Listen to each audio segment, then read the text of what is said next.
सबसे पहले यहाँ इस पावन धरती को प्रणाम करता हूँ। इस पावन धरती पे सिद्धपीठ बाबा युवराज दास आश्रम पे आज यहाँ हम लोग के साथ साक्षात विराजमान हैं महाराज जी। महाराज जी के चरणों में प्रणाम करता हूँ और साथ में अभी आप जिनको सुन रहे थे, जिन्होंने ये प्रण लिया है कि इस पावन धरती पे, भौतर की धरती पे 121 मीटर ऊंचा भोलेनाथ की मूर्ति स्थापित करेंगे और इन्होंने प्रण लिया है, तो मैं बड़े विश्वास के साथ कह सकता हूं कि ये इसको निश्चित रूप से पूरा करेंगे, कोई रोक नहीं पाएगा।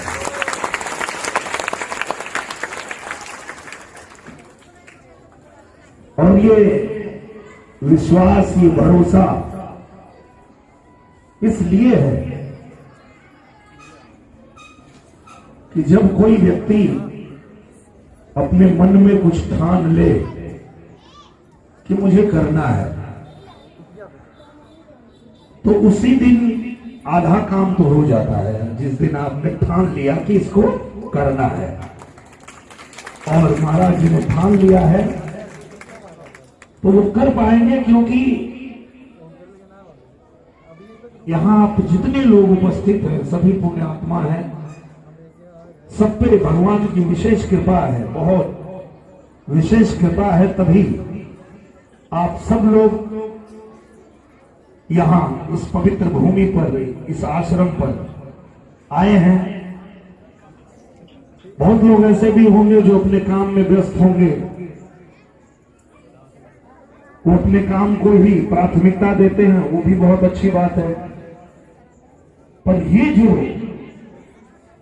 आप सब पुण्य आत्मा यहां उपस्थित हैं, आप सच में बहुत भाग्यशाली हैं, क्योंकि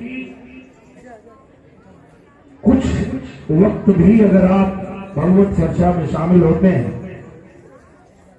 भगवान की जहां चर्चा होती है वहां आप उपस्थित होते हैं, तो समझिए कि भगवान की कृपा है, तब आप वहां पहुंचे हैं, और कहीं न कहीं अब आपका कल्याण होने वाला है, तब आप वहां पहुंचे हैं। और मैं खुद को बड़ा भाग्यशाली मानता हूं कि मैं, जैसा कि महाराज जी ने बताया कि मैं आजमगढ़ से सेवक चुना गया हूं, और पूज्यनी महाराज जी का आदेश है कि मैं जो भी शूटिंग करूं वो आजमगढ़ में रह के करूं, ताकि किसी को मुझसे मिलना हो, अपनी बात कहनी हो तो आसानी से पहुंच जाए, और लोग आसानी से पहुंच भी जाते हैं, अपनी बात भी कह देते हैं।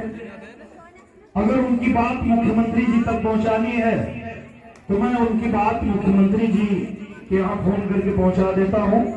अगर उनकी बात प्रधानमंत्री जी को पहुंचानी है तो प्रधानमंत्री जी के ऑफिस में फोन करके या पत्र लिख के मैं उनकी बात वहां पहुंचा देता हूं। इसीलिए महाराज जी ने मुझे कहा है कि आप आजमगढ़ की धरती पर रह के अपना काम करो। इस आश्रम की सेवा कर रहे हैं, राम ने उनको वो काम दिया है, वो अपना राम का काम कर रहे हैं। मुझे आप सबने आशीर्वाद प्यार दिया, एक गायक बनाया, तो मैंने गायकी करके, आपका मनोरंजन करके और आपकी सेवा किया। फिर आप लोगों ने मुझे हीरो बना दिया, फिल्मों में भेज दिया, तो मैंने अच्छी अच्छी फिल्में बना के भी आपका मनोरंजन किया, आपकी सेवा किया। फिर आप लोगों ने मुझे आजमगढ़ का सेवक चुन लिया, तो अब मैं सेवक बनके आजमगढ़ में रह के आपकी सेवा कर रहा हूं, क्योंकि मैं भी ये बात जानता हूं कि ये जो काम मुझे मिलता है वो मुझे राम जी ही देते हैं, और मैं जो कुछ भी करता हूं वो राम का ही काम करता हूं।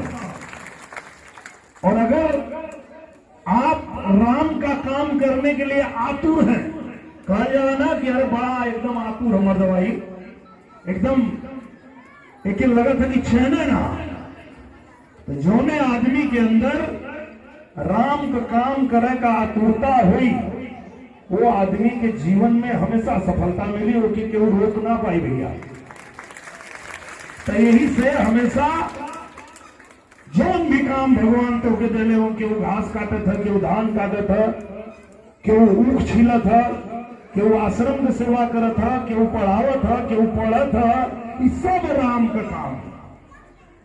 राम के मर्जी के बिना केहू के कोनो काम मिलल ना, और जो काम मिलल है कि राम का काम समझ के अगर करा तो जवन जीवन में चाहे कुल राम जी दे दिया। प्रभु चरित्र सुनबे को रसिया, राम लखन सीता मन बसिया। प्रभु जी के चरित्र का वर्णन हो रहा हो, महाराज जी कर रहे हो, पूजनीय महाराज जी कर रहे हो, और उसमें आपको अगर रस आ रहा है, राम की चर्चा हो रही है, और राम चरित्र सुनने को रसिया, राम के चरित्र को सुनने में आपको रस आ रहा है, मजा आ रहा है, बस समझ लीजिए आपका कल्याण होना तय है। राम की चर्चा में अगर रस आने लगे, राम की चर्चा में अगर मजा आने लगे, समझ लीजिए हो गया कल्याण। अब आपको कोई दुख नहीं सताएगा, क्योंकि अब आपको राम में लीन होने में मजा आने लगा। भगवान की जो सब माया है, सब लीला है, सब चल रहा है, उनकी कृपा से चल रहा है। हम चल रहे हैं, आप चल रहे हैं, हमारी सांस चल रही है, ये सब कुछ एकदम ईश्वर की कृपा से हो रहा है। आपको जो काम मिला है भगवान का काम समझ के करिए, चिंता करने की आवश्यकता नहीं है।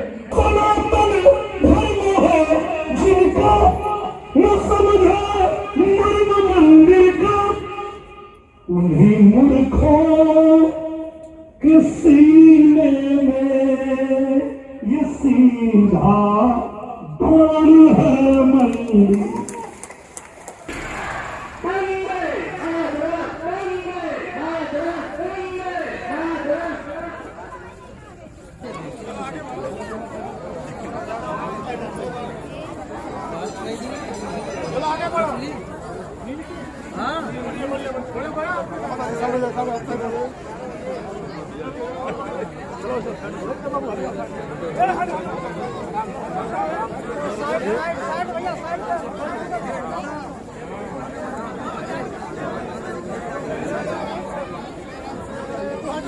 भैया